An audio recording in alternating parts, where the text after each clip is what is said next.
ठाकरे म्हणजे लाच सोडलेला ओडगा व अक्कलशून्य माणूस. माननीय अमितजी शाह मातोश्रीवर जाऊन 5 वर्षे झाले तरी त्यावेळेची घटनेबद्दल लोकांची दिशाभूल करण्याचे काम उद्धव ठाकरे करीत आहेत.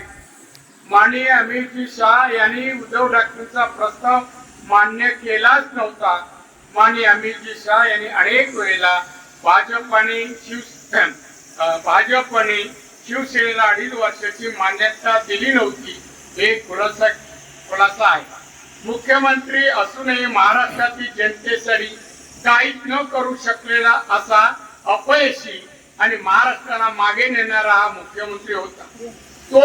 तोच चुकीचा जुना इतिहास सांगून अभद्र अपशब्द वापरणारा लाज लज्जा सोडलेला हा माणूस कोडगा आहे.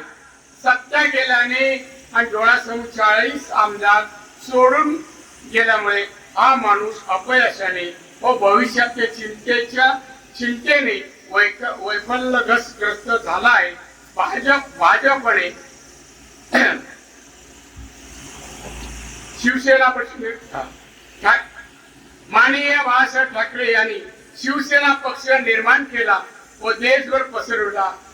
या कार्ट्याने माणसाने साहेबांच्या नंतर काही वर्षातच शिवसेना पक्ष संपव ते त्याला उत्तर देऊ. कारण आमच्या देवेंद्र बद्दल ज्या भाषेत बोलला ना त्याला हे उत्तर आहे. सहसा आम्ही देत नव्हतो पण त्याचं कमी होत नाही.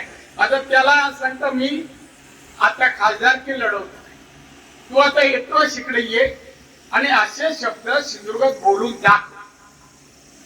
मग परत जायचा रस्ता कुठून जातो तुम्ही दाखवा. हे नाहीच आहे.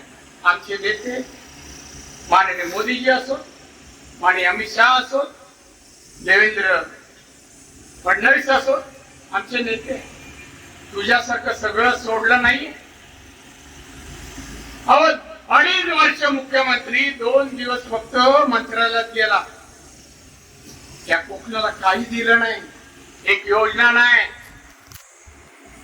काय कामाचं.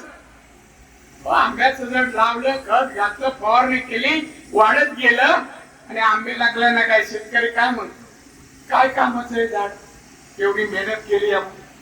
त्याचा आम्ही म्हणतो नुसताच वाढला. हो, महाराष्ट्राला काय दिलं, कोकणाला काय दिलं सांग ना. टाइम्स डिजिटलला लाईक करा, सबस्क्राईब करा, शेअर करा आणि बेल आयकॉन दाबायला विसरू नका. पाहत रहा टाइम्स डिजिटल.